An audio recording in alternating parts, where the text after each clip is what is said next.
Typical English weather, really. It rains all summer, and by the time winter comes along, it's dark by 4:30. But luckily, FQ0777 have a drone with lots of lights on, so hopefully I might be able to still see where it is.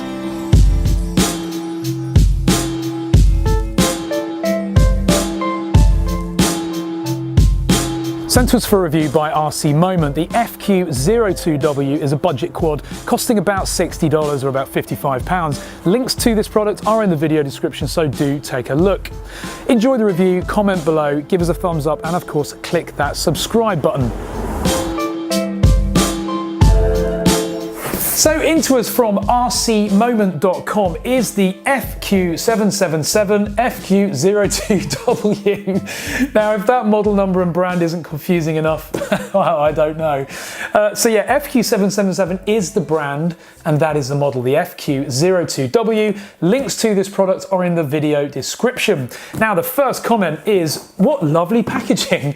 These budget quads under $100 are normally sort of packaged as small and tightly packed as they possibly can to keep costs down. But this one is presented really, really nicely. And I think it would make a really nice gift, especially with Christmas coming up. Opening it up, and there we have the quadcopter, which looks like something off Aliens.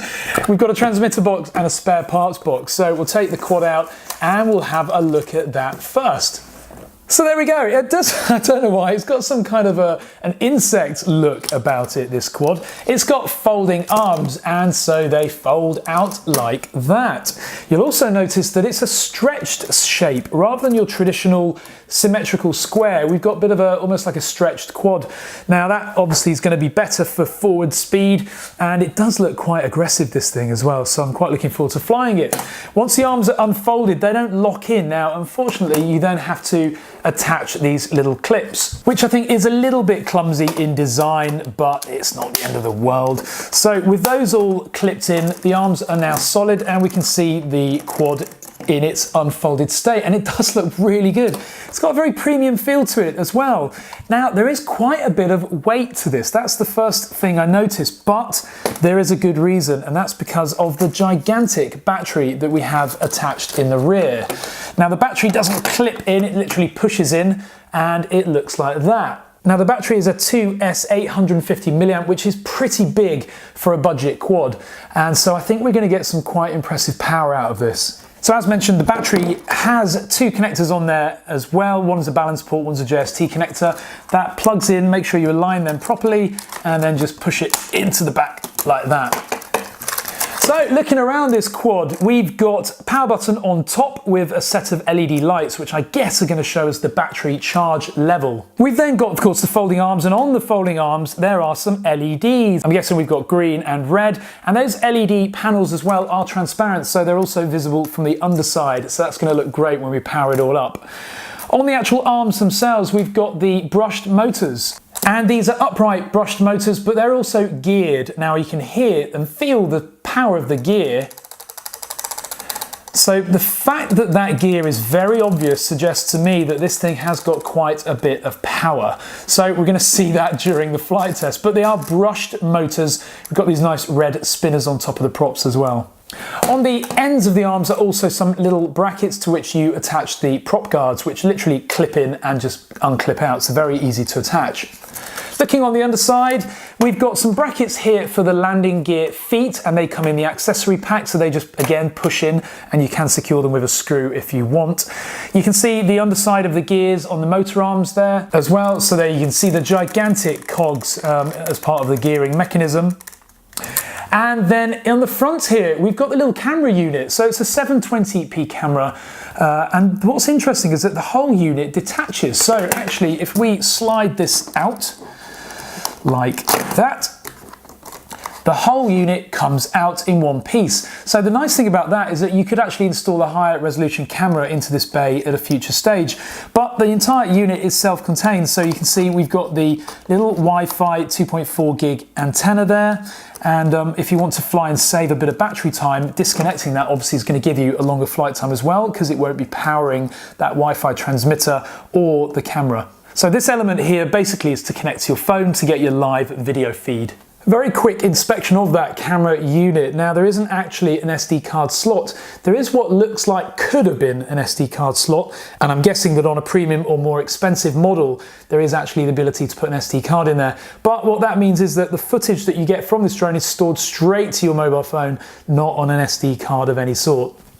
And that's it, really. So in terms of the size of it, I love these large budget brushed quads because they are just so simple to fly. They do exactly what they say on the box. Let's just quickly power it up and have a look at the lights.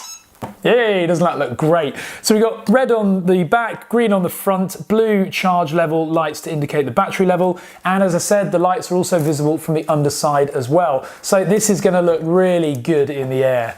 Let's have a quick look now at the transmitter and the other accessories. So as mentioned, the box is really nicely presented, and you even get a nice soft carry case into which the drone and all the other accessories will fit. That's a really nice touch. So spare parts box and transmitter box. We'll start by having a look at the transmitter.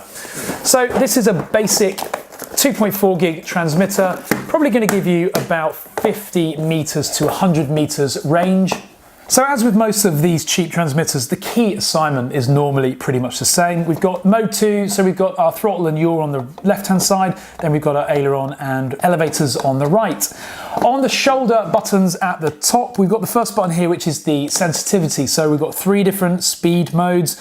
Pressing it each time changes that speed mode, so basically how fast the quad will fly. On the right-hand side, we've then got a 3D, so stunt button. We'll test that during the test flight. Then onto the main buttons. So we've got obviously video, start and stop the video recording, and then also there is the take a photo. These turny knob things here do nothing, they're just for show. Now the buttons then below the actual control gimbals are for fine-tuning adjustments. So if you find the drone is drifting slightly to the left or the right, you can use these adjustments to make up for that and compensate. Then onto the buttons across the bottom. So we've got A and B. A is called fast rotation. Now, not quite sure what that does. Maybe it increases the yaw rate. We'll test that during the test flight. Then we've got the B button, which is for turning on the lights of the drone and also turning them off. Obviously, power button, quite self-explanatory. Press it and it turns the power on to the transmitter. H button is the one key landing and takeoff. Then the final 2 buttons on the right hand side here. One is for headless mode, which is the button here. We hate headless mode.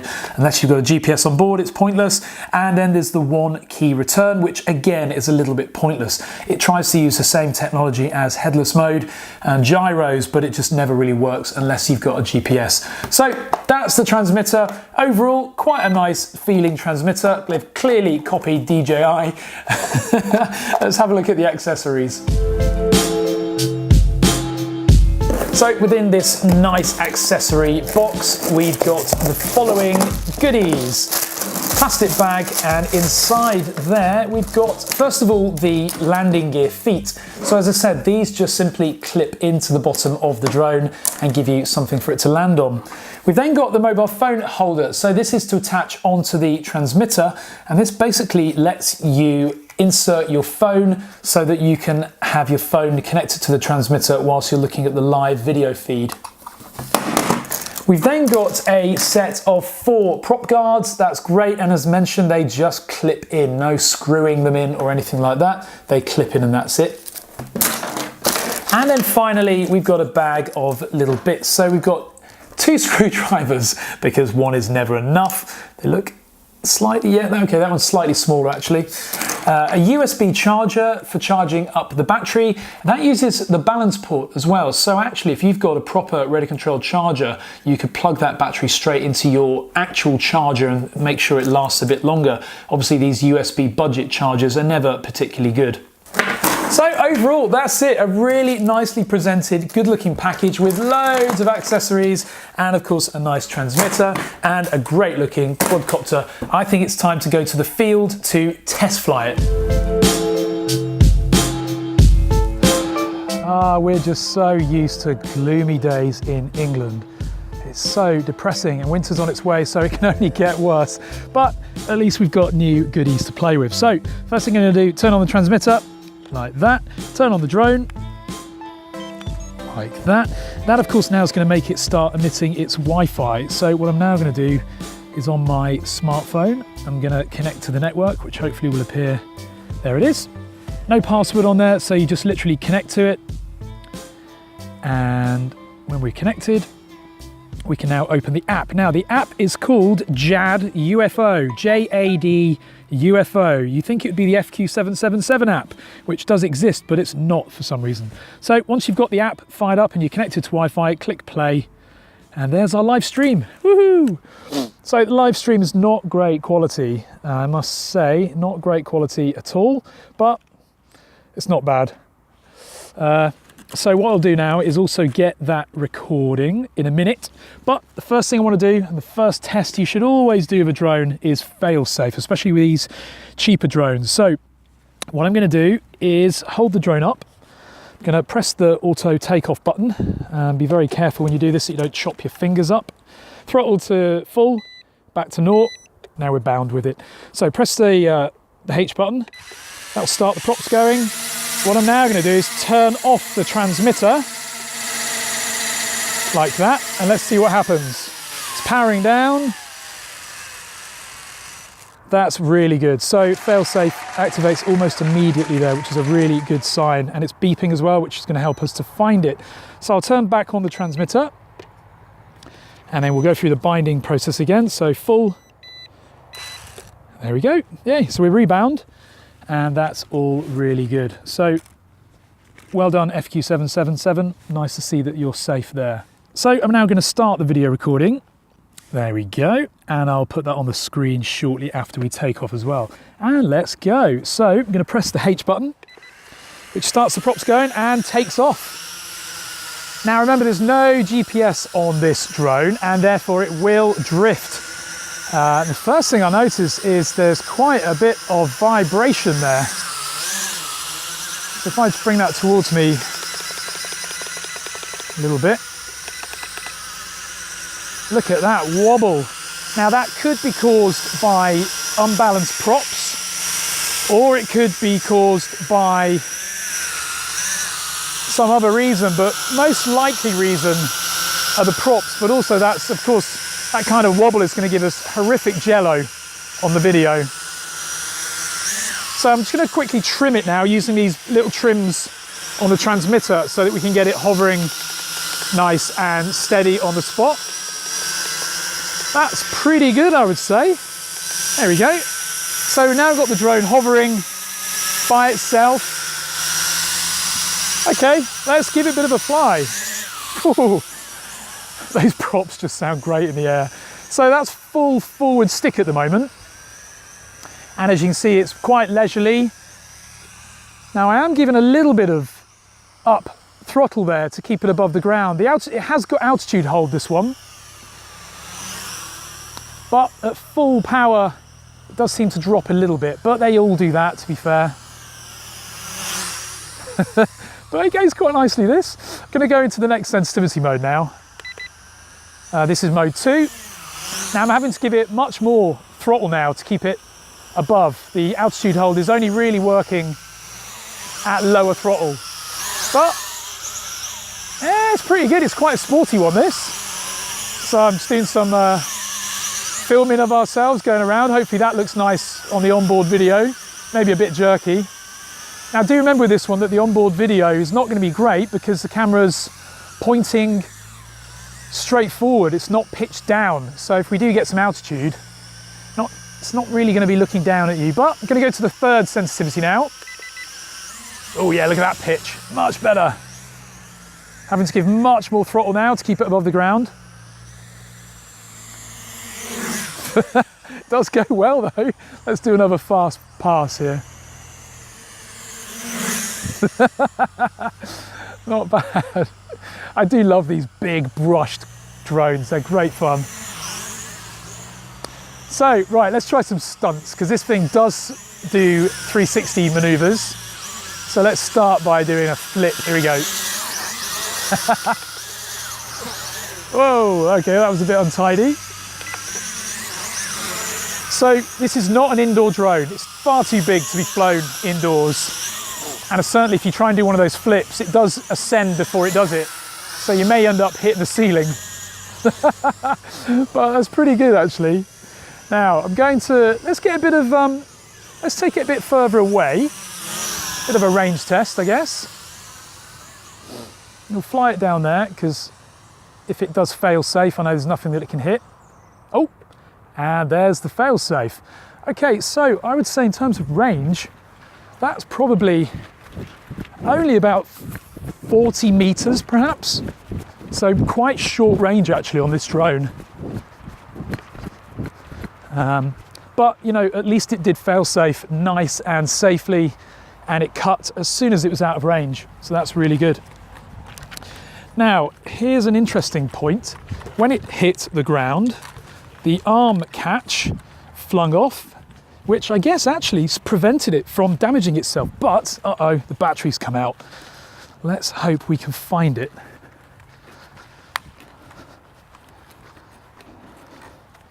There it is. Okay.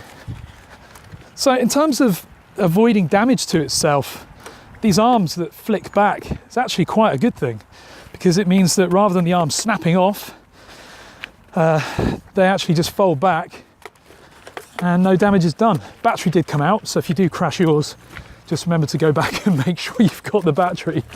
So we'll plug that back in. There we go. Turn it back on.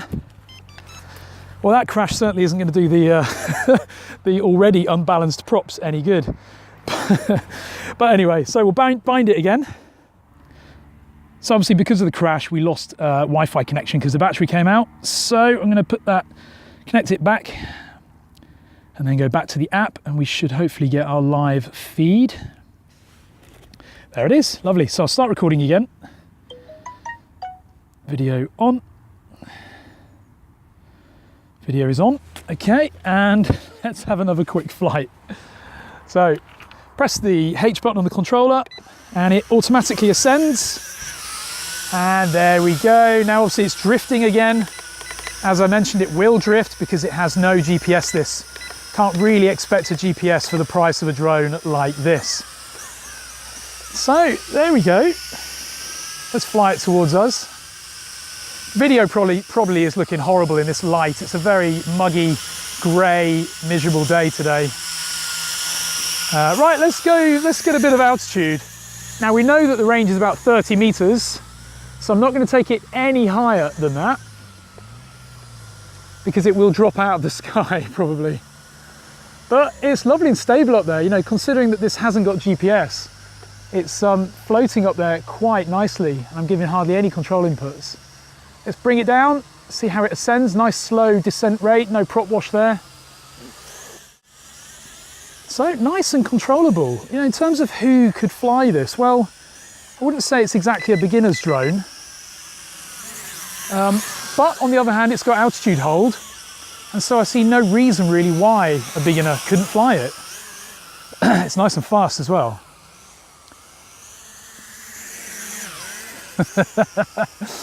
It's great fun. The only thing I would say is, of course, the altitude hold, as mentioned, doesn't quite work so well when you are in sensitivity 3 as we are now. So you do have to give it quite a bit of up throttle. And obviously as the battery starts to wear down, you're gonna have to give it more and more up throttle. But we're getting a lovely long flight time out of this battery. Really long flight time.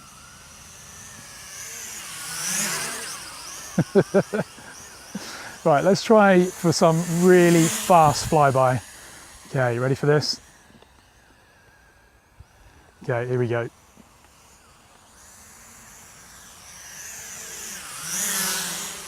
Okay, not quite as fast as I'd hoped.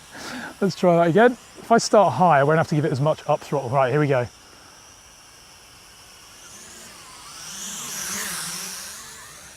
You can hear those gigantic geared motors grinding away. Oh, that was a good one. Okay, that was good.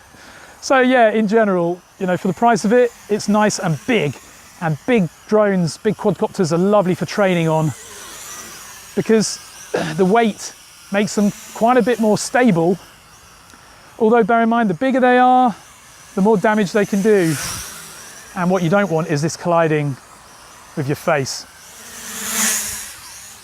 So yeah, nice drone. I can't believe the battery is still going. I think we're coming up for 6 minutes now, maybe even longer actually. And it doesn't feel like it's dropping in power at all. It's just going on and on and on.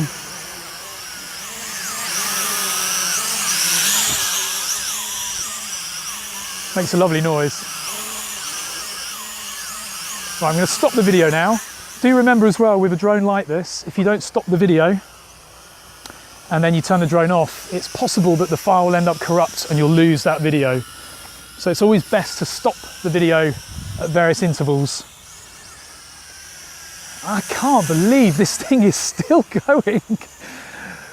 Unbelievable. I mean, I actually think we're probably up towards maybe 7 or 8 minutes. And as you can see, it's full of power still. Let's do some more flips. Let's try and do a forward flying flip. So we'll try and do it as we're moving forward. Okay, ready? Here we go.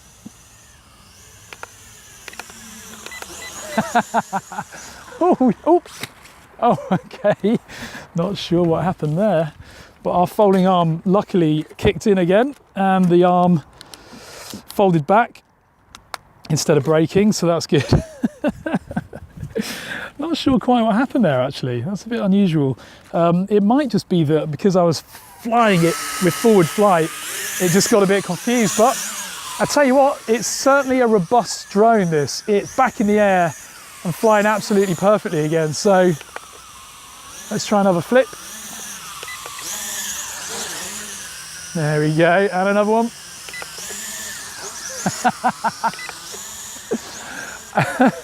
These big drones just look hilarious when they try and do acrobatics. The lights on there look really nice as well. I'd like to see this at night actually. I think it could look really, really good. Oh no, we've got a dog in the field now.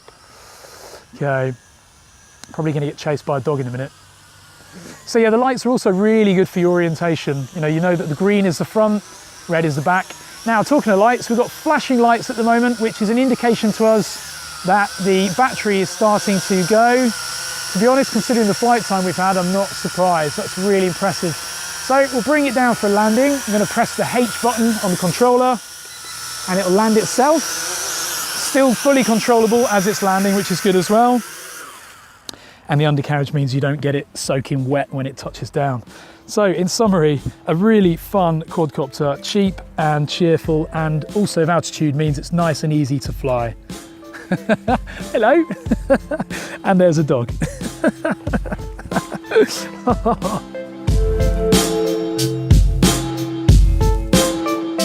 Overall, for under $60 or £55, this large brush quad is good fun, and I've put some positives and negatives on the screen for reference. It's got altitude hold, and so it's good for a beginner, plus the transmitter does feel nice. The quad is very responsive to it. The onboard video unfortunately isn't great, but I'll forgive it on that point because the folding mechanism, which makes it portable, also makes it pretty crash resistant. And of course the large battery that it comes with gives you a flight time of almost 10 minutes. Links to the FQ02W are in the video description, and so please do take a look. Plus I'll add a coupon code in there which will also give you some further discount. Give the video a thumbs up if you enjoyed it, and please comment below whether it's positive or negative, because I love to hear from my viewers. And finally, if you're not yet a subscriber of DroningON, we're almost at 5,000, and so please hit that button and we'll celebrate shortly with a drone giveaway. Thanks very much for watching.